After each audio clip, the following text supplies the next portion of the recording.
We want to say a welcome to our guest this hour, and we're going to be looking at a little bit more in terms of what the country's politics have to offer at this point. Barrack Muluka is our guest this hour, and we're looking at political alignments and which way forward for the country. He's a strategic communications advisor, and he joins us again in the Situation Room. Barrack, good morning. Morning, Joe. Good to see you. Happy New Year. Happy New Year. Good. You're doing well? Very well. Is 2025 ticking the boxes? I think it is. Mm-hmm. It is ticking the boxes, sometimes the right boxes, and sometimes the wrong boxes. But it's ticking the boxes one way or the other. Boxes are being ticked. Fantastic. Yeah. Let's give you the tea that we normally do in the Situation Room, and that is with today's proverb. Siti will tell you where he's traveled to this week, and then perhaps you can tell us what you think about it. Yes? Okay, I saw him in Emmanudia. So you saw him in a what? Emmanudia. You have me at a disadvantage. He has everybody at a disadvantage. This man is speaking about where he comes from.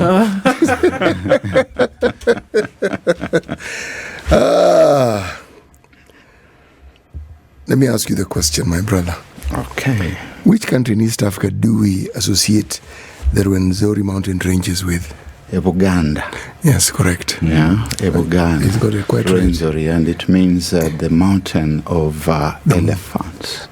And it's sometimes referred to as the mountain of the moon. Yes, Mountain of the Moon was a name that was given by the explorers, the Europeans.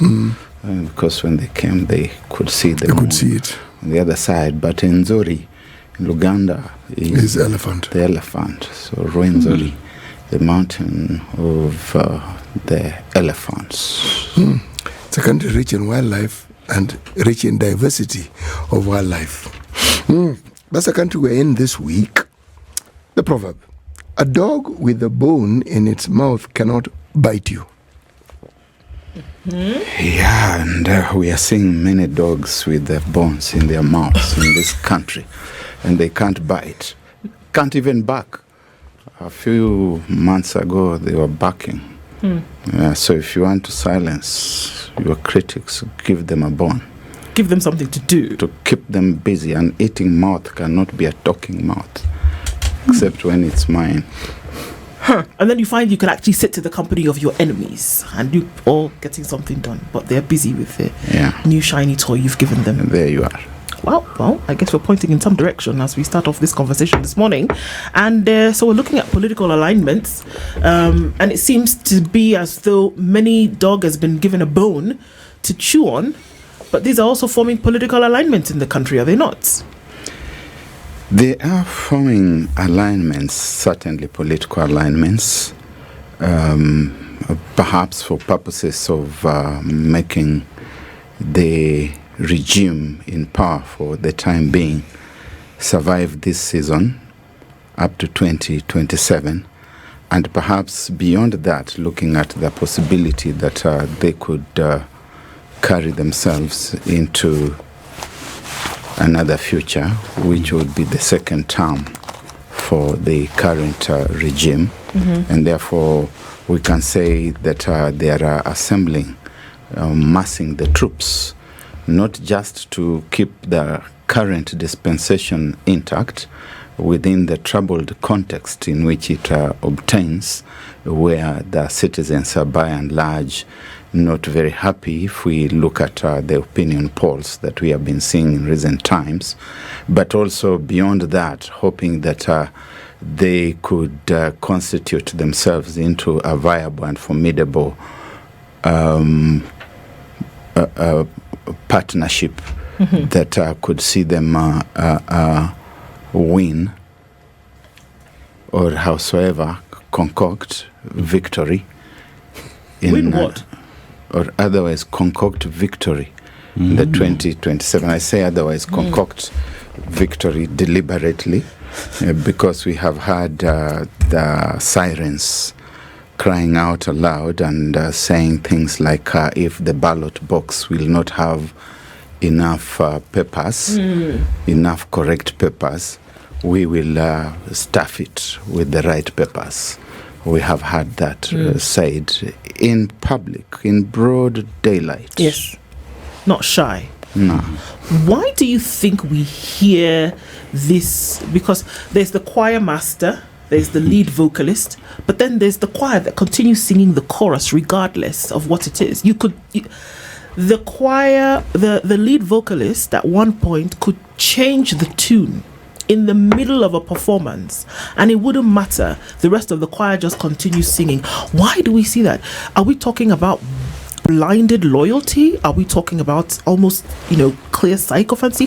Why do we always see that when, the lead vocalist goes in a particular direction, it's almost as though it's scripted and a script is passed out overnight? Okay, guys, this is where we are going next. Why do we see that when we're talking about governance and leadership? I think the choir has been conditioned in a certain direction. We talked about dogs and bones at the start. And we know of the Pavlovian experiment. Pavlov, suppose he may have been Polish or something like that. Anyway, the scientist who was giving dogs meat and bones, and he would ring a bell at the same time, and the dogs would begin salivating. Then he carried on the experiment without the bones and the meat being there, ringing the bell. And to the sound of the bell, the dogs knew that it was time to salivate. So there's that conditioned reflex, and it doesn't matter that the dog owner may come and try to say that the tune is now different. Let's attempt a different one.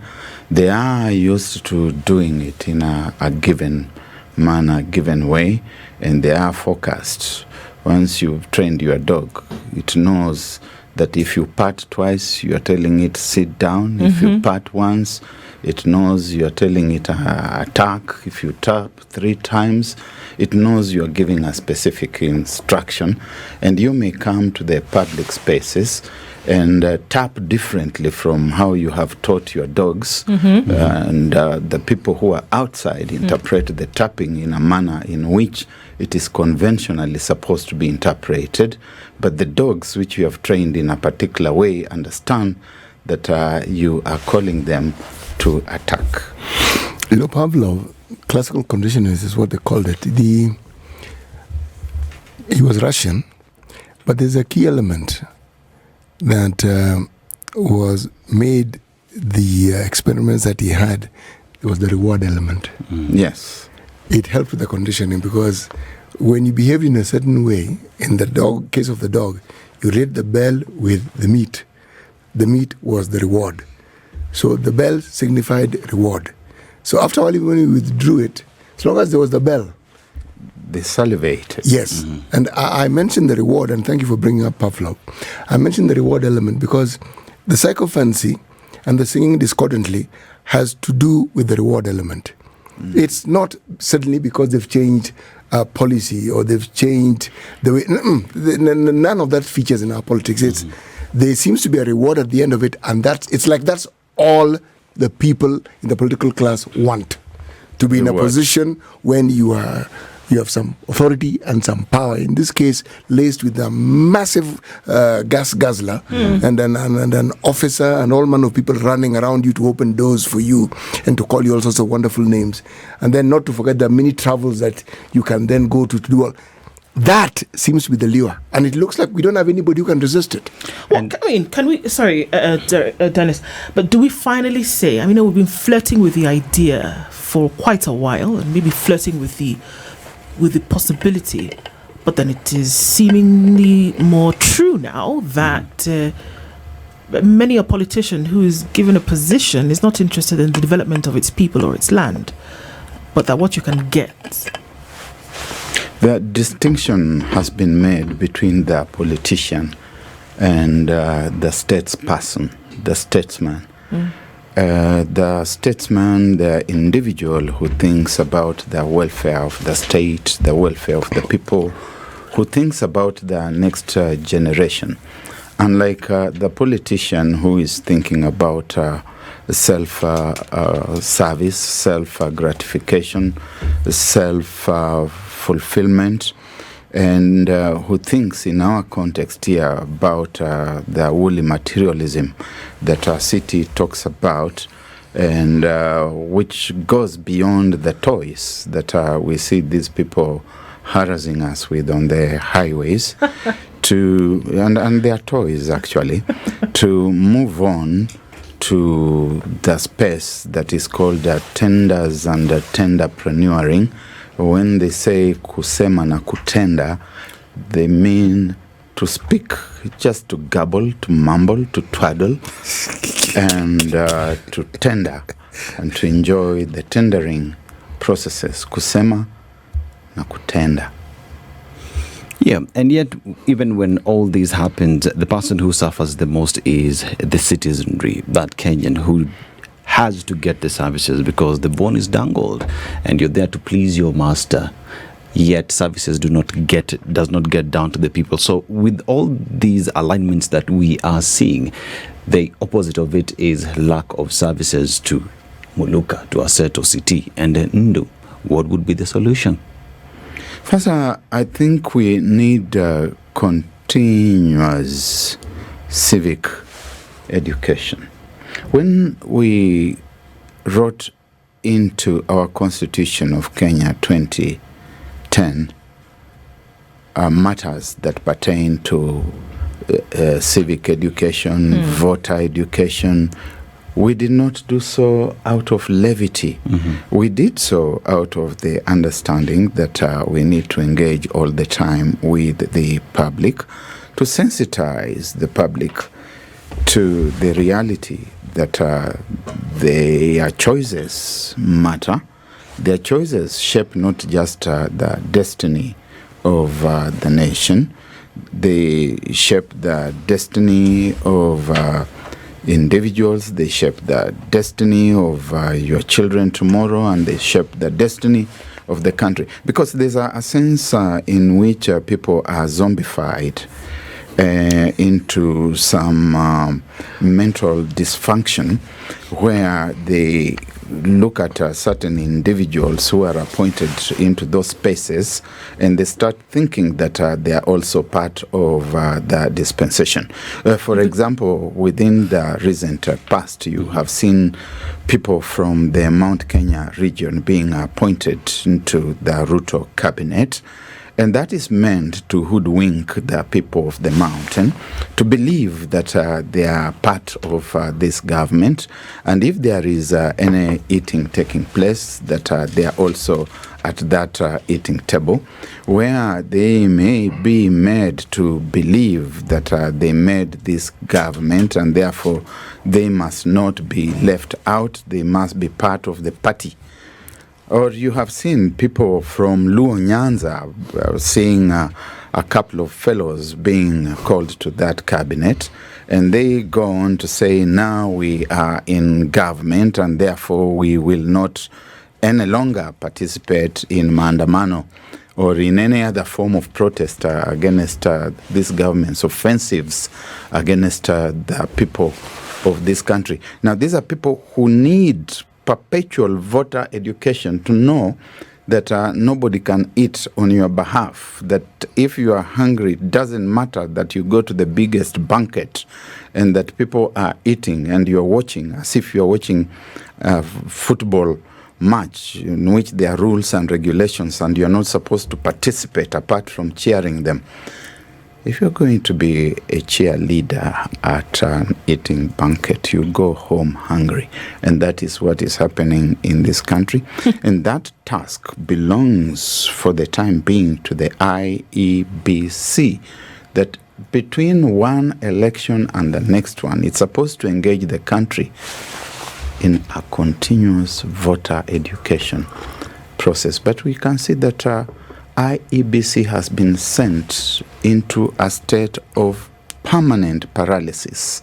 Intentional? For intended reasons. Do you think so? I'm to hold you on to that, Barrack, is that, do you think that that is an intentional position Because if we know that constitutionally the IEBC is bound between one election and the next to ensure that the citizenry of the country is continually educated about issues having to do with elections, civic education, what should be happening in terms of your vote, how you get a card, because it has to happen all over again. If that doesn't happen, if we can't even see that commissioners for an IEBC, which are needed at some level, that doesn't happen, how would you then jump to the next thought that would mean, well, then somebody is trying to make sure here that this doesn't happen and I can hoodwink Kenyans at the very last moment into an election? Exactly. That's where I'm going. That's where I'm going. That why would somebody do this intentionally? Why would you want to do something like that if it is showing that it is a conscious effort to keep people in limbo? What would I possibly achieve by a constitutionally bound body not doing its job? How would that benefit me or anybody else for that matter? Because you are about self-service. Your philosophy of government is that you have gotten into government to become rich. And everything else within the civic space is an instrument for, number one, sustaining you in power, possibly in perpetuity.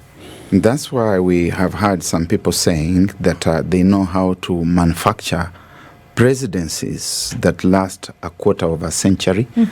They're saying that they manufactured before, and they're saying that they are going to manufacture again. They toy even with the idea of removal of presidential term limits, basically because that individual is not there to serve the nation.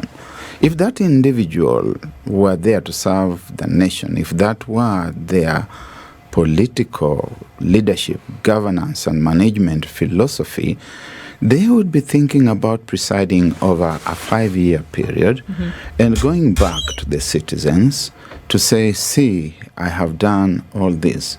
Reddy Kilowatt used to say, see, I have worked all these hours for you. And he would show us what he had done for us, and he would say, pay. So this Reddy Kilowatt, so to speak, would come to us with a scorecard, a brag sheet, and tell us, I've done this. And probably they would not even need a brag sheet because we would already know that these people have done very well, and therefore we think we should renew their tenure. But this is about yourself. It is about the gravy train converting government, the institution of the executive in particular, into a gravy train, mopping up all other institutions and entities to serve this gravy train, which has got an owner who is also the captain. Captain who can stand up easily without speaking to the relevant authorities to find out what the implications of saying you can now put up a 25-story building here, and driven and goaded by the thought that I am the president and the commander-in-chief, I hereby command that you can now build up to 25 floors. We have seen that before in East Africa, haven't we? That President Idi Amin would say, what's your name? City Muga? You are now the governor of the Central Bank of Uganda. Barrack, you are now the head of the Uganda Medical Services, without any reference to prior knowledge, prior experience, future relevance. That is where we are. And so IEBC becomes an instrument. It is instrumentalized for political purposes and politicized for instrumental purposes, that when the next election is around the corner, you can quickly cobble up IEBC with the specific brief of declaring you the winner in that election. The rest of the things, like those which should be happening today, Today, we ought to be going through the procurement process. We ought to be going through familiarization of the citizens with the electoral technology, that this is what will be done. The building of confidence among the public in the electoral process, educating the public about the need to vote. One of the most dangerous things or pronouncements is when you hear someone saying that I have lost faith and I do not intend to vote again. It's extremely dangerous, but I think there are those who are very happy, the people wielding power. And so we should not nonetheless get into the space of surrender and cynicism. We must get into the space of encouraging the voices that speak to and against this kind of conduct to carry on. That's another platform of civic education. We are seeing that the youth, particularly the millennials and the Gen Zs, are awake to this. Thank God for that astuteness and awakeness. And when they were chased from the streets because it was said that they were disrupting business and they were being clobbered left, right, and center, they said, wait a minute, but we are the generation, the one generation, the only generation in the whole world that has grown up with the digital technology. And so if you chase us from the streets, we will find another space. And you know, ladies and gentlemen, you engage in exercises in futility when you start abducting them out here and doing all manner of tormenting to them and to their families, because they are as widespread as the globe.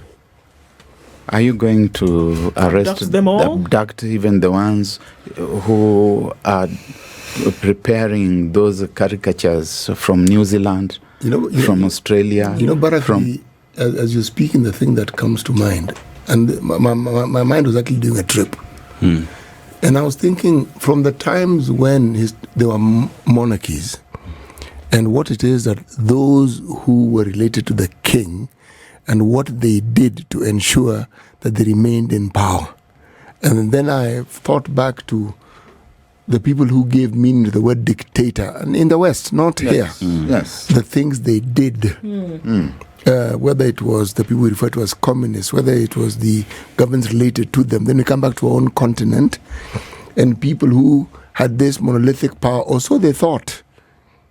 It reminds one of Robert Burns' poem, of poems to a mouse. The best laid plans of men and mice.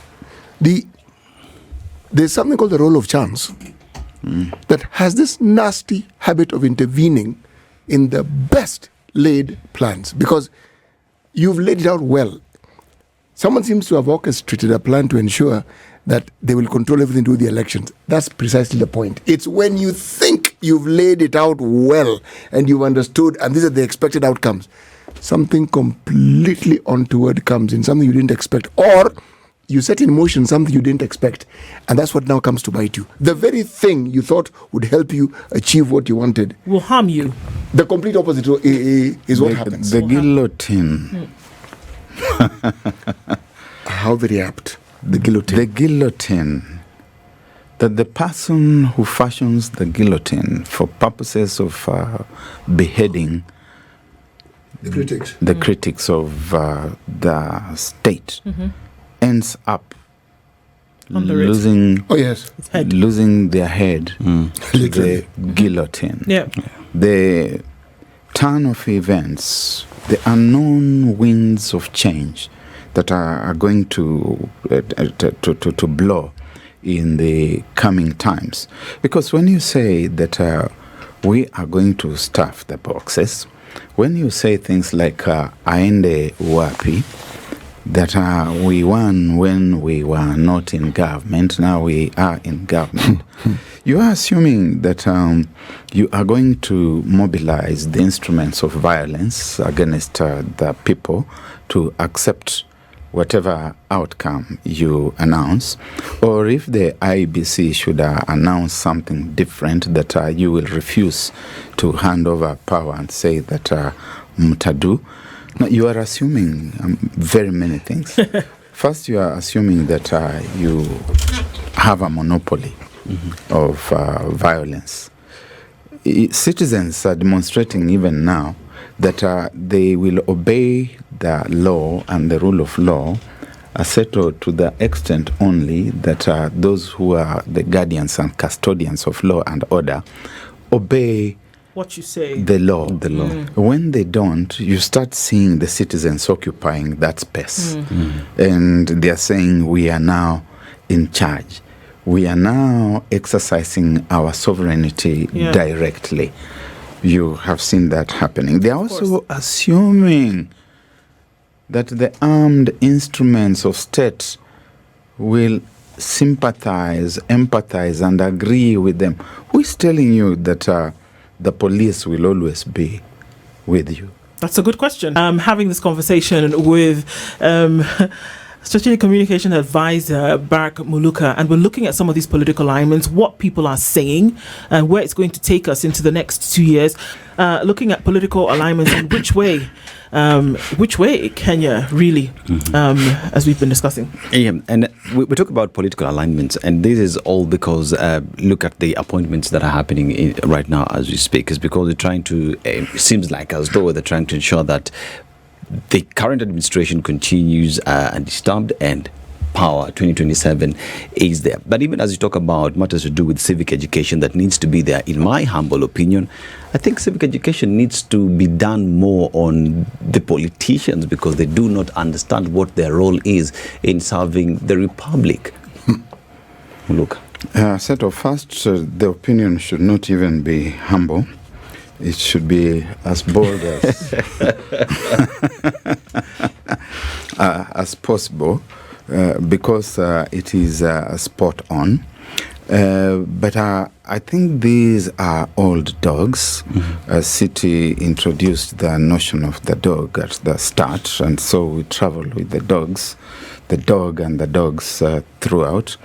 Among other things, and I have said, including on this show, that in the season of fertility, the dogs will always come together to do that which they must do for purposes of reproducing themselves. And it doesn't matter whether they are Alsatians, whether they are Doberman, whether they are German Shepherds or Bosco. They will come together, and they are extremely mannerless. And we are seeing the political dogs coming together in what they consider to be the season of fraternizing and holding Congress and doing all manner of stuff of that kind. And they are telling us that it is about unity, it's about uniting the country. When you look at the country, there are two things to be said here. Number one is that the country, the citizens are not divided. You go everywhere in this country. You see, one of the things that happen to people in high places is that they lose touch with reality. Someone like His Excellency President William Ruto has only direct and useful quality time with sycophants, fellows who sit around him, who know what he wants to hear, and who tell him what they know he wants to hear. He has no room for meeting ordinary wananchi out there to know what they are saying. And so when he is told through instruments such as those we are using now that the people are not with him, that he has lost his base, he does not understand. The country is united. if I were to talk to Mr. President, I would tell him, Mr. President, the country is united. There's nothing you are uniting. Kenyans are united very firmly, between 80 and 90% unanimity that your government is taking the country in the wrong direction, to the wrong destination. The country is united in the perspective that this government should serve its term and go as quickly as yesterday. That is unity of purpose. The citizens are united. The citizens are united in the belief that there is theft on a grand scale in government. The citizens are united in the belief that the cost of living is very high and that something could be done about it by a government that is caring. The country is united in its views about the health care program. The country is united in the belief that parliament has been captured by the executive. The country is united in the belief that the judiciary is losing it. The country is united in the belief that the abductions are bad, they are not serving the citizens. So I do not know what President William Ruto is talking about, unifying a country that is already united. And finally, unity is as good as the purpose for which people unite. If you tell us that we should unite in what is essentially a skunk regime, so that we are perpetuating a rotten journey to doom, then we don't need that kind of unity. Because that kind of unity is a conspiracy. The people whom City was talking about, who came up with the notion of dictator, were ancient Romans, and the first dictator was Julius Caesar, and they suspended parliament and gave all the power to run the affairs of state to an individual whom they called the dictator, and it was supposed to be a good terminology. Then some years later, many years later, we saw the Germans again suspending the role and powers of parliament and giving them to an individual whom they called the leader, the Führer, and he was basically a dictator. That kind of unity is not helpful. And Caesar, of course, paid the price. Right. And even Adolf Hitler, in the fullness of time, paid. You know, in modern times, history is a great teacher if you are willing to actually be taught. We are not going through things that other people haven't gone through. There's nothing new here, even within this country. What unified citizens of this country at independence was they understood at some point who their collective enemy was. They understood there are these groups of people who are not very useful to us. They understood this. When the dictatorship came in under the guise of a one-party state, people galvanized again, and we had unity right across board, and people understood, you know, this is where our problem is. Multipartyism came in. Then we relaxed. Now, people think that dictatorship comes in one fell swoop. No. It comes in incrementally. Yes. You don't lose your liberties in a day. No. It's in bits and pieces, in bobs and bits, and but you keep losing it. Do you really think that Sheikh Hasina, the Prime Minister of Bangladesh, was the first authoritarian ruler they had? No. The people had preceded her. But collectively, she had been Prime Minister for 20 years. Her father had been the first president of Bangladesh, her father. Yes. The point that Sheikh she had Rahman. not, yes, the point that she had not anticipated was that the military, who had hitherto listened to everything she said, would tell her, we are not going to do what you are telling us. Quite simply, we will not do it. That had not been anticipated. She went into self-exile.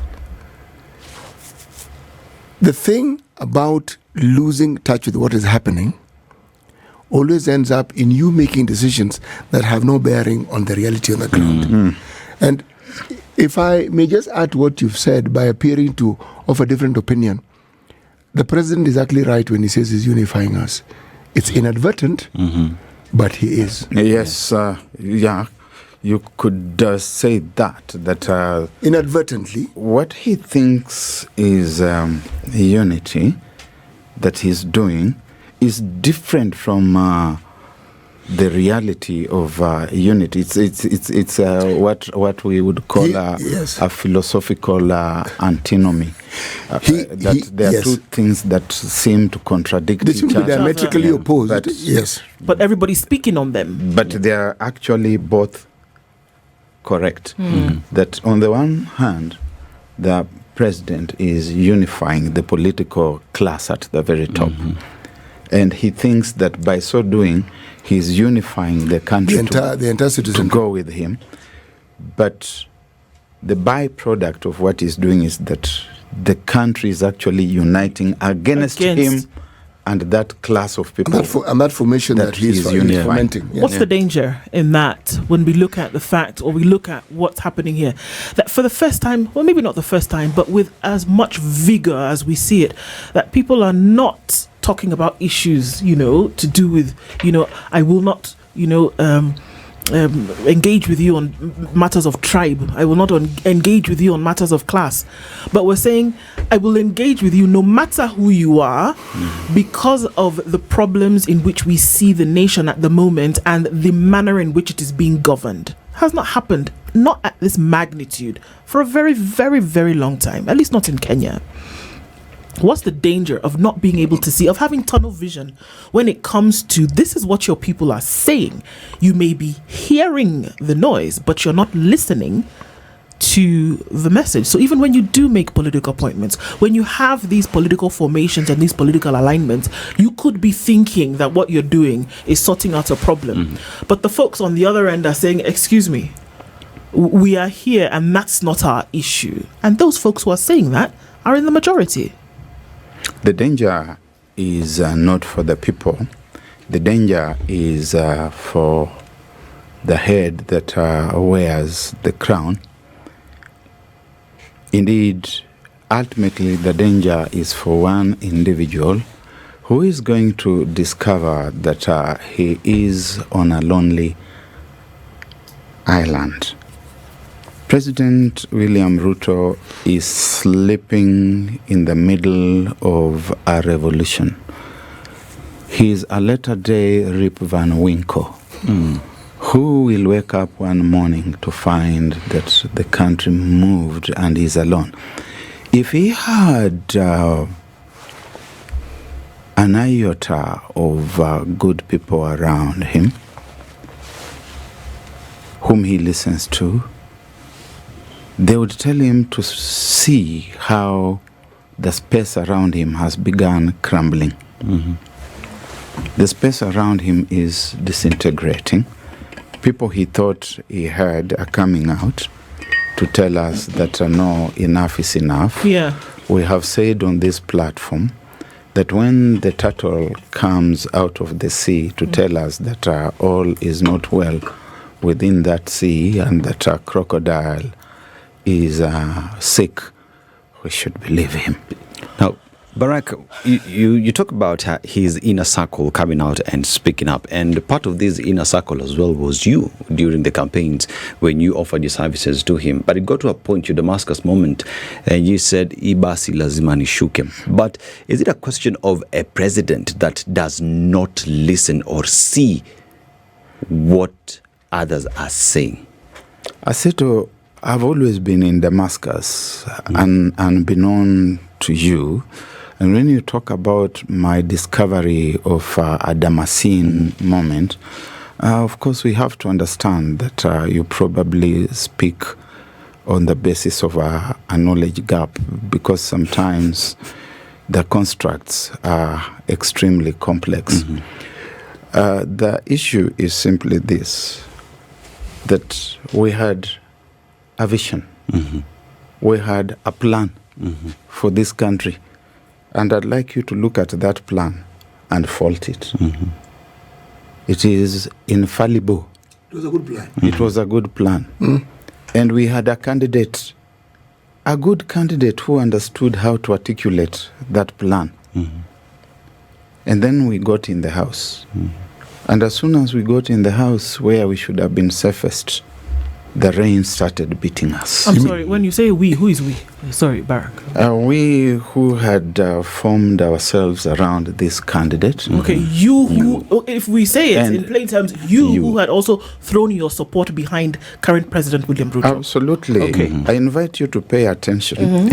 I just need to, in class sometimes. To what I'm saying. Yeah, you need to clarify certain matters. I understand. As Yeah. a classroom teacher, I've got to do a lot of remedial work.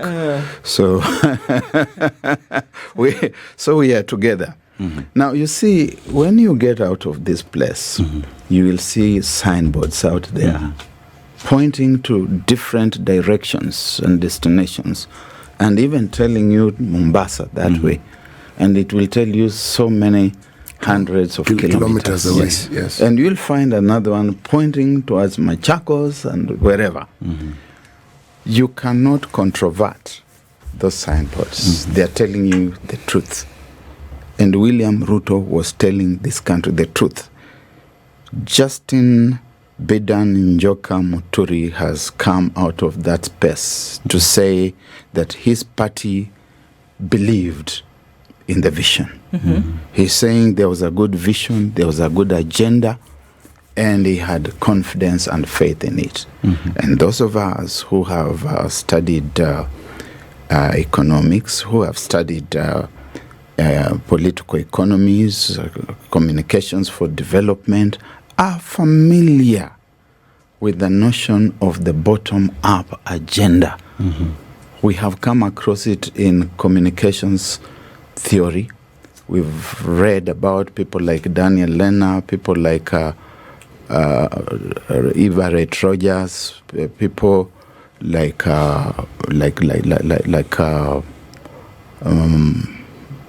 many others. Let's just say many others who talk about people like Shoemaker and many others who talk about the bottom-up agenda, traveling with the people, processing the stuff from the bottom. This was the only time that a candidate went out to sign 47 charters with 47 counties. And there were even additional charters with the disabled, with the women, with the And youth. not just a with the charter child. in blanket, And- but a charter that encompassed several sectors: education, health, infrastructure. Within those charters, So all it those looked things good. But when the person got into the house, he abandoned all that. As an honest person, I cannot hang in there and pretend that all is well. This is not what we wanted. Okay, I must ask you at this point, Barrack, because there's a lot of chatter at the moment from folks within and from folks outside on this very same matter, that you've gone down the road and you've seen, okay, for whatever reason, whether you've brought in people who are not original vision bearers, or if you were going down the road and you realized, hang on a minute, this is not the way that we said we were going to go, this is not the vehicle that we said we were going to employ for this thing. If everybody around you is murmuring the same thing, what would be the onus on you, the vision bearer, to now say, hang on, guys, actually, maybe we've gone wrong? Would there be a place for honesty to be played out here and say, okay, let's reroute? Because that's what, remember, when you're on a map now with technology and you're going in one direction, the lady on Google Maps will tell you, okay, you can redirect, isn't it? You can turn around and start again, or why don't you go left and then let's turn again? There's somebody who will tell you, let's try rerouting. Is that so difficult in a political governance leadership position? Those fellows have no capacity, no ability, no proclivity for that kind of counsel to the leader. They are Rasputin, if you know about Rasputin, the mad monk. They will be lying to the person in charge, and he loves it that way. And let's get this right. That you have an individual who believes that he knows everything. an individual who believes that he's always right, and that everything that he knows, and that rightness which he always is, must be executed. Anyone who comes with a contrary voice, therefore, becomes either mad or unpatriotic or just stupid. So when you preside over a cabinet meeting in which people understand that if they are going to express a contrary view, then they must be mad or unpatriotic or just simply stupid, they keep quiet. When they don't keep quiet, they echo what you're saying. The entire cabinet But are those the only options that they have, really, Barrack? The option for men and women of integrity is to vacate that space. Yes. Yes. Yeah. So if Ndu is asking about Barrack, you can see that some time back I brought here Eliud Owalo as one of his advisors. Yes. Quite early in the day, I saw that this thing It's not going is to going nowhere. This is not the government that we promised the people of this country.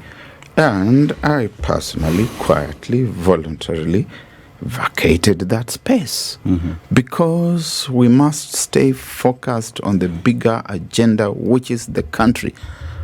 City, at this age, I'm not interested in toys. I'm not. No? No. Okay. I'm not interested in toys. I drive a small car out there. It is It takes you from point A to B. Toyota, which takes me from point A to B. My children, who are young professionals, drive the so-called state-of-art limousines. You will find them driving the BMs, the Mercedes, the Audis. They are going through a stage. I was there years back. Now, in the ripeness of age, I'm quite comfortable with a roof above my head. I don't need those things, and that's what this country needs, especially In this time. in leadership. I hear you. And one of the things, I mean, I'm walking away personally, is that when somebody tells you something over and over again, whether they open their mouth to do it or whether they behave in a certain way, you should believe them. Strategic Communications Advisor has been our guest this hour. Barrack Muluka, thank you always for coming in and joining us. And one thing we often say, and we should keep saying, is that these conversations must continue. Must continue. I thank you for the opportunity. Asante sana. Asante. This is the Situation Room, the only way to start your day.